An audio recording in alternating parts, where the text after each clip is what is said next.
Conversando francamente com o Paes de Lira. Olá, amigos. Estamos terminando mais uma semana de trabalho no Congresso Nacional. Essa foi uma semana muito intensa mesmo, com sessões se prolongando até altas horas da noite e matérias importantes sendo votadas em plenário, mas com muita intensidade nos trabalhos de comissões e nas atividades externas também.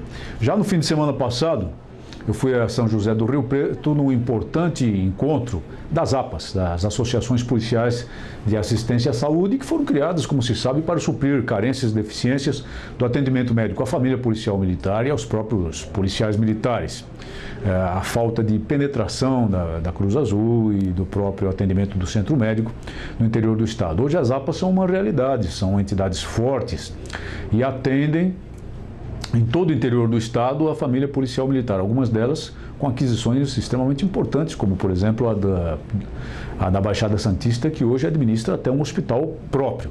Foi um encontro muito bom em que eu falei sobre o projeto político para as polícias militares e também abracei a causa das APAs, evidentemente. Saí de lá como embaixador das APAs em relação às lutas que elas devem realizar aqui em Brasília, aqui perante os órgãos federais, especialmente a Agência Nacional de Saúde. Também tive uma reunião importante com o PTC de Guarulhos, um encontro de partido em Guarulhos, em que eu falei em essência às pessoas que lá estavam sobre a necessidade de que boas pessoas, que pessoas de bem, venham à política, venham à política partidária e não se conformem com aquela posição de que é inútil, de que política partidária é uma coisa ruim. Não é. Política é para o bem. Deveria ser para o bem.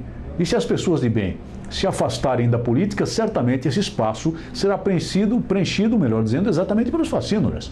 Não é isso que nós queremos. Então vamos trazer as pessoas de bem à política. Isso vale também para o projeto Polícia Militar a que sempre me refiro. PEC 300. A comissão está em funcionamento.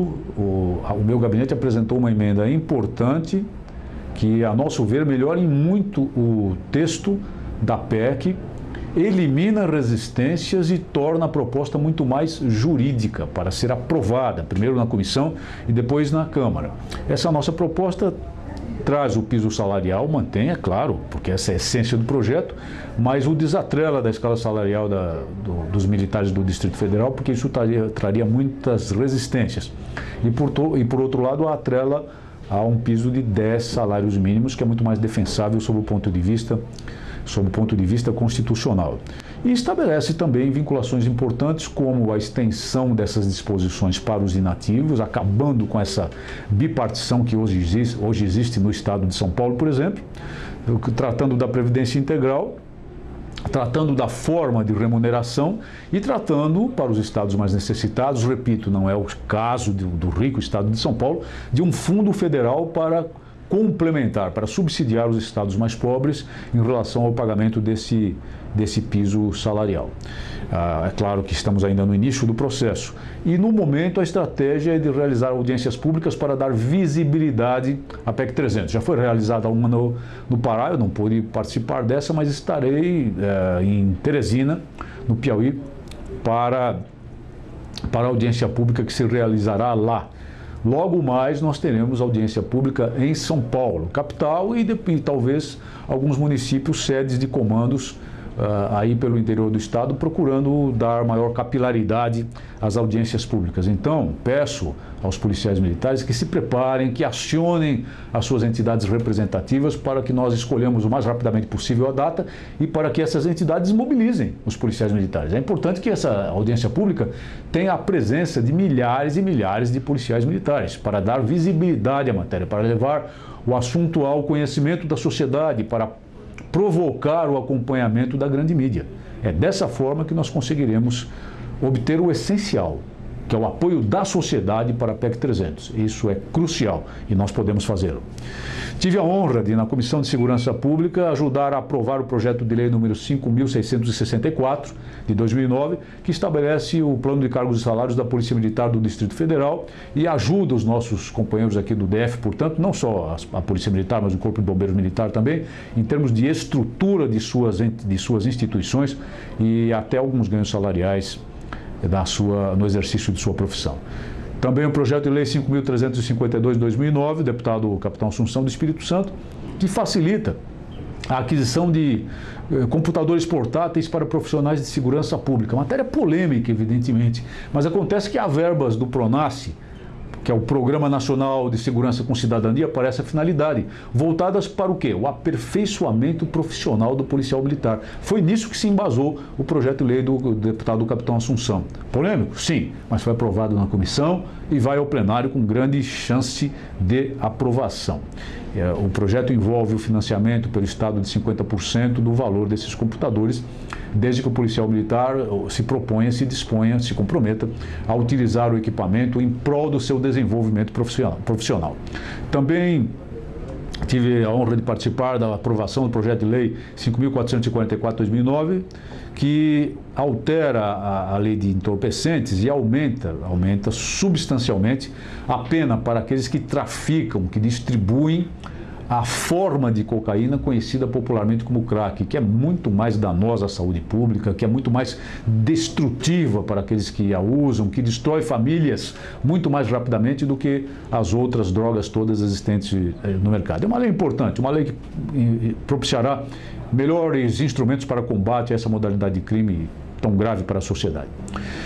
E também derrubamos na comissão um projeto de lei 135/2007, que era um projeto muito estranho. Pretendia criar uma figura penal multitentacular, uma figura penal indefinida, que é totalmente contra a doutrina do bom direito e faria revirar no túmulo o Marquês de Beccaria, né, para usar uma expressão dos nossos tempos acadêmicos aqui. É uma expressão que criava uma figura indefinida de crime para punir qualquer violação de normas, portarias, resoluções do Exército Brasileiro no referente a controle de armas. Isso seria uma grande ameaça para colecionadores, para caçadores, para atiradores desportivos. E era um projeto de lei completamente irrazoável. Inconstitucional, na verdade. Mas lá na Comissão de Segurança Pública nós não tratamos de constitucionalidade, nós tratamos de mérito. E obtivemos do deputado Major Fábio da Paraíba um relatório, ele foi o relator, um relatório pela rejeição, que ajudei a derrubar por unanimidade lá no plenário da comissão. Outras batalhas foram travadas aqui também. Há o caso de Honduras, a estapafúrdia participação da diplomacia brasileira, nesse caso de Honduras, recebendo como hóspede, e não como asilado, o golpista ex-presidente de Honduras e dando a ele palanque político na Embaixada do Brasil. Isso é inaceitável. Agora, também é inaceitável que forças policiais e militares de Honduras efetuem cerco à Embaixada Brasileira, cortando água, cortando luz elétrica e cortando comunicação telefônica, porque isso beira um ato de guerra. Deveria haver bom senso e equilíbrio de ambos os governos. Se o governo de Honduras entendesse que o governo brasileiro estava violando o direito internacional, deveria romper relações diplomáticas e assumir as consequências. E se o governo brasileiro entende que deve dar asilo ao golpista Zelaya, que lhe dê asilo, mas asilo formal, de acordo com o direito internacional, e não o mantenha como um hóspede a fazer tropelias dentro da embaixada e criar problemas para o relacionamento internacional do Brasil. Tive que falar na Comissão de Direitos Humanos e Minorias também contra uma tentativa revisionista em relação à lei de anistia. A lei de anistia é uma boa lei e é para todos. Então, se quiser revê-la para passar a punir aqueles que combateram ao lado da legalidade naquele período dos anos de chumbo, então nós vamos ter de fazer isso também com relação àqueles que praticaram atos de terrorismo e mataram, mutilaram pessoas inocentes aí pelo país todo. Só dessa maneira que se pode falar em repensar a lei de anistia, e não para apenas utilizá-la em favor daqueles que hoje estão no poder e que então eram os derrotados. Falei também contra o aumento de impostos, contribuição social, imposto sobre rendimentos de poupança e tudo aquilo que representa a voracidade fiscal do governo federal. Falei também contra a PEC dos cartórios, que é inadmissível. A Constituição prevê concursos públicos, então que se façam os concursos públicos. Você, policial militar, para ingressar na profissão, teve que prestar um concurso público e ser aprovado. Então, essa é a norma constitucional para os cartórios que deve imperar. Amigos, voltaremos a tratar de temas relevantes, sempre na luta pelas causas dos policiais militares. Uma boa semana a todos.